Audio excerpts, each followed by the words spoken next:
What sea creatures say hello 16 times? 2 octopuses shaking hands. Be sure to subscribe to my channel. Northern Canada would get so cold in the winter that it was almost impossible for cars to function. So, my family became very skilled hunters. We would have a hearty meal of deer or rabbit every night, and we learned to grow vegetables indoors for a little bit of freshness in our Viking-like diet. I was around 15 when I first started to hunt alone, and I was 18 when this happened. It was early in the morning and I was tracking rabbits. I had found a nice spot near a rabbit den and bundled up, gun raised, ready to shoot. Something felt off though. It took a minute before I realized the forest was dead quiet. No chickadees, no coyotes howling, no wind. Nothing. It was as if all the creatures in the wild disappeared. As weird as it was, I paid no mind to it and chalked it up to being too cold for animals to be out and about, though that didn't explain the lack of wind and no leaves rustling. I lay in the snow for another 16 minutes before giving up and deciding to set off a different location. Just as I slung my gun over my shoulder, I glanced to the side and froze. A large black dog stood around 10 feet away from me. The dog had on a collar, so I assume it was tamed. But the nearest house was an hour away and it made no sense that a dog would be out here. "Are you lost, boy?" I asked casually, not at the time taking into account how wrong it was for a dog to be all the way out here. "Is your owner here?" The dog just stared. Its eyes were milky and I felt as if they were boring into my skull. I approached the dog and held my hand out for it to sniff it. The dog didn't move, it didn't flinch and its tail didn't wag. I drew my hand back and rummaged through my coat pocket. I pulled out a piece of deer jerky my father had steamed during the week. I snapped it in half and offered the piece to the dog. It took the piece in its teeth before swallowing it whole. I laughed nervously as the dog licked its chaps. "Hungry, huh? What are you doing out here?" I knelt down and stroked the dog's head. Its coat was freezing like the dog had frostbite or fell in a river, but somehow wasn't wet. Its milky white eyes stared into me still. At the time I assumed it was cataracts. A bark came from the left of me, and both I and the dog turned to look. An entire pack of dogs stood in the clearing, all with milky white eyes and black fur. Chills ran down my spine, but still, being a stupid teenager, I just thought it was just a trait of that breed.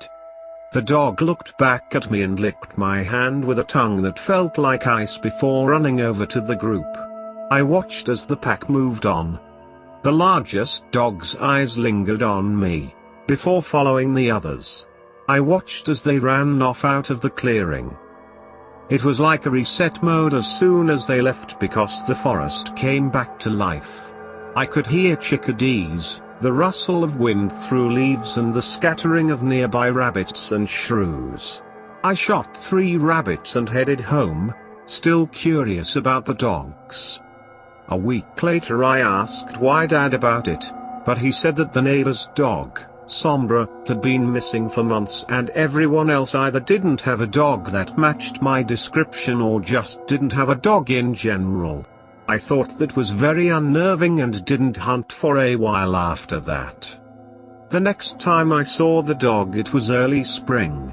I didn't have school to attend until the fall, so I just helped out at home and read and raised chickens. On Monday, both my parents were in Calgary visiting friends, and my brother was sick downstairs watching Game of Thrones, so I was pretty much alone. I sat in the library, reading and sipping some sweet Earl Grey tea. The rain was in a full-out downpour, so the chores I could carry out were mainly indoors and quick to complete. Scratching came at the door, causing the hair on my neck to stand up. We didn't own any animals that could scratch. Scared and curious, I grabbed a knife from the kitchen and opened the door. The black dog stood there, its familiar milky eyes staring into my soul. I jumped in surprise at first, but quickly smiled at the thought that the dog came all the way from the woods to my house. "Hey bud," I said, bending down and petting its frosty skin. "How did you find me?" "It was the lavender, wasn't it?" I joked, referring to the essential oil I always had on my hunting gloves and wrists. I could have been mistaken, but I swore the dog nodded its head slightly. "Where are your friends?" I asked. "My brother loves dogs. We could all play a game of ultimate frisbee." The dog blinked up at me in an almost amused manner. It nudged my arm with its cold nose. "Do you want jerky, bud?" I asked. The dog blinked. "All right then. Wait here." I walked to the pantry and grabbed a bag of jerky before returning to the dog. I once again snapped a piece of jerky in half and gave the half to the dog. It swallowed it whole like it did the first time and just sort of wandered back into the tree line. I laughed to myself and the rest of the day went by normally. I awoke that night with fear in my chest. It felt as if I was being watched. Slowly, I sat up and peeked through the curtains. My breath hitched. A woman stared back at me. She stood in the tree line completely naked. She looked Native American but with milky white skin that almost glowed in the moonlight. Her black hair was in 2 long braids. I felt my world crash around me as I stared into her big, white milky eyes. Just like the dog's, I realized. The woman caught my gaze through the window and smiled. It sent chills into my heart.